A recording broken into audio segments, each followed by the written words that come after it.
so fast? What happens when it all falls apart?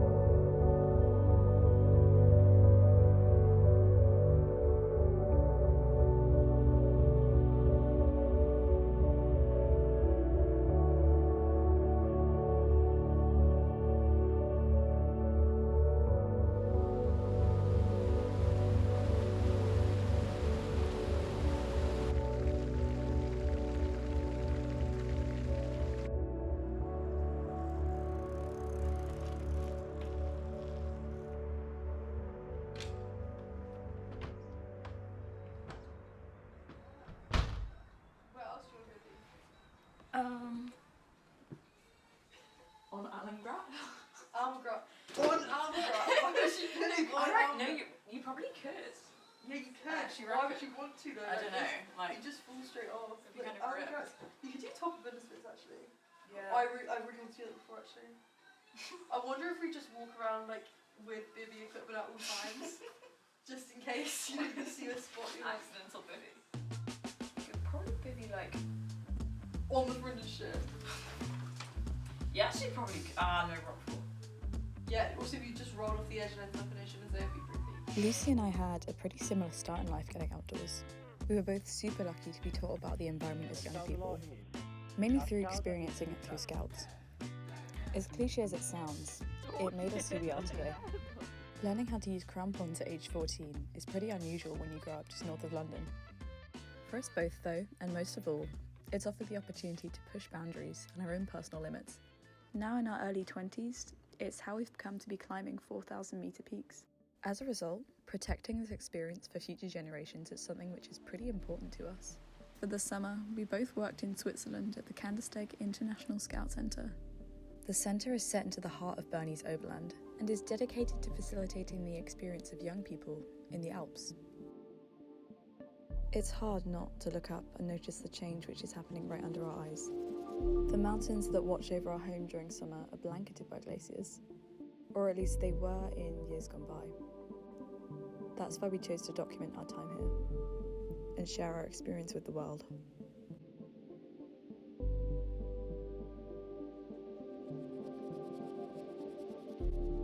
Back when the centre opened in 1923, Scouts would learn skills and be taken up on the glaciers surrounding Kandersteg. 100 years on, and this is still happening today. It's really important to provide a first-hand experience to communities and young people from across the globe about the changing environment which we are seeing more rapidly in the Alps. If you see how smooth, twisting crevasses underneath a layer of choss are forming at 3,000 metres and build a connection with the power of the landscape, you're much more likely to realise the importance of protecting it. As an assistant to guides on the Bluemlisalp glacier this summer, I was uniquely attuned to the changes of this surrounding landscape. It's not always easy to navigate such a fluid environment. Throughout the summers, the ablation line creeps higher up the ice. It feels like your office is shrinking day by day. It's accompanied with the realisation that, as young people, this won't be here in 25 years. The environment which we see in the Bernese Oberland is on the brink of catastrophic collapse. It sometimes feels like a race against the clock. To experience these places before it's all too late. And to get on the adventures which we crave so much.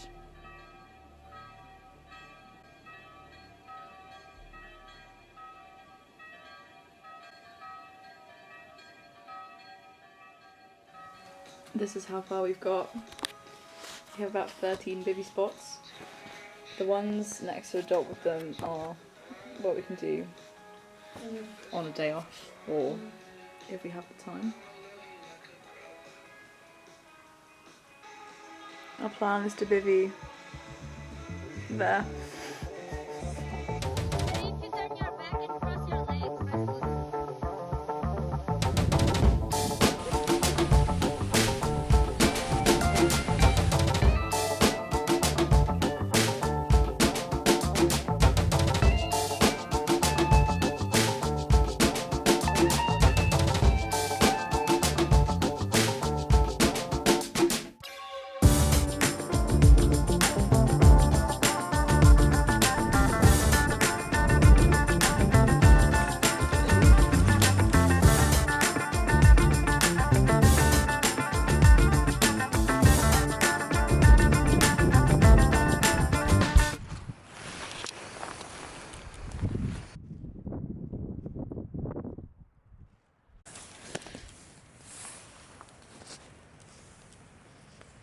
Yeah, it's literally not even there. It's fully just... Like, you can see on here...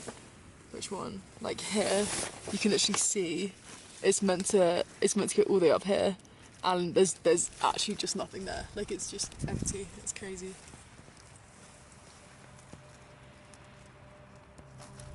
Down.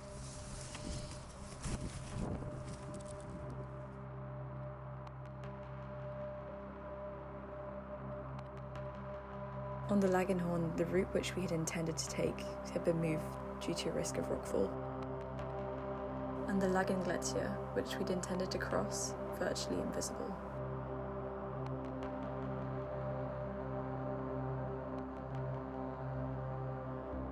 Melting glaciers and increased rockfall are just some of the impacts which we have observed ourselves.